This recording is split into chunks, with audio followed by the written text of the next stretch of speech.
सुस्वागतम सुस्वागतम सुस्वागतम. माध्यमिक विद्यालय बिळवत सादर करीत आहेत पथनाट्य कॉपीमुक्त परीक्षा कॉपीमुक्त परीक्षा.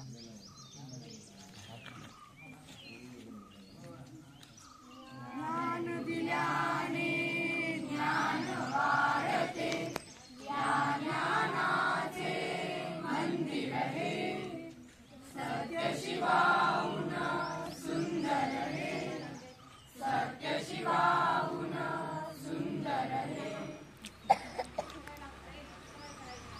शाळा हे समाजाचे छोटे रूप आहे. शाळेत आपण ज्ञान घेण्यासाठी येतो. शाळेत आपण शिकता शिकता एकत्र राहायला शिकतो. एखादं कौशल्य आपण समवयस्काने शिकतो. शिकायचं कसं हेही आपण शाळेत येऊनच शिकतो. साने गुरुजी म्हणतात, करीन मनोरंजन जो मुलांचे, जडेल नाते प्रभूशी तयाचे. शाळेत केवळ मनोरंजन नसतं, परीक्षाही असतात. प्रथम घटक चाचणी, सामायिक, द्वितीय घटक चाचणी आणि द्वितीय सत्रांत परीक्षा. आपली पुस्तके मराठीत असतात. ती आपल्याला वर्षाच्या सुरुवातीलाच देतात. आपण ती वाचायला हवी. नारायण सीताराम फडके यांनी सांगितले आहे, वाचाल तर वाचाल. प्रत्येकाने अध्ययन प्रक्रियेचे व्यवस्थापन करायला हवे. पु ल देशपांडे म्हणतात, अभ्यास एक छंद आहे, तो आपण जोपासायला हवा. भाषेतील लेखक कवी आपल्याशी संवाद साधतात, आपण त्यांना समजून घेऊ. गणित आपल्यातील चांगले गुण सवय यांची बेरीज करण्यास सांगतात. वजाबाकी म्हणते आपल्यातील वाईट सवयी प्रवृत्ती वजा करू. गुन्हाकार शालेय गुन्ह्यांचा आलेख सध्या ठेवा असे सांगतात. भागाकार म्हणतो प्रत्येक समस्येचे भाग पाडा व समस्या सोडवा. गणिताची तयारी म्हणजे पाढे, नियम, सूत्रे यांची वारंवार उजळणी होय. विज्ञानातील संज्ञा, समीकरणे, व्याख्या आपल्याला सांगतात, चौकस व्हा. निसर्ग सर्वांना समान बुद्धी देतो असे नाही, पण शाळा मात्र प्रत्येकाला विकसित होण्याची समान संधी देते.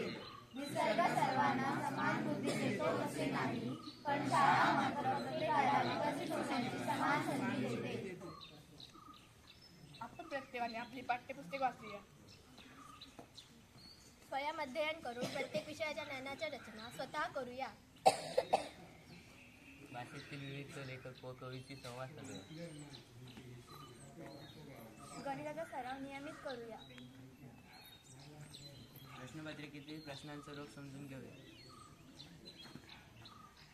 चला तर मग आपण सर्वांनी मिळून प्रत्येक विषयाच्या ज्ञानाच्या रचना स्वतः करूया.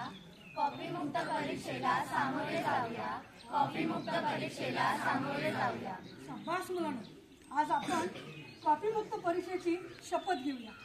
तर मग चला, सावधान, सगळ्यांनी शपथ घेण्यासाठी तयार व्हायचं आहे.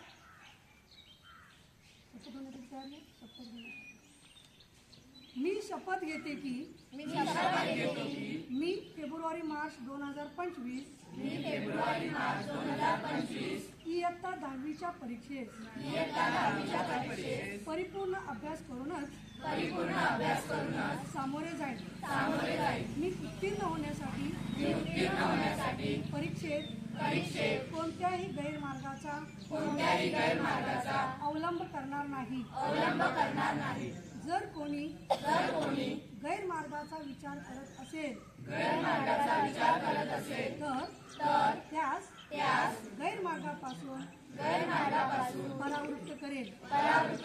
परीक्षेला सामोरे जाताना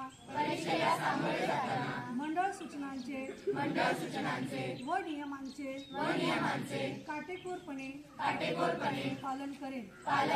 मी सातत्याने अभ्यास करेन व प्रश्नपत्रिका सोडविण्याचा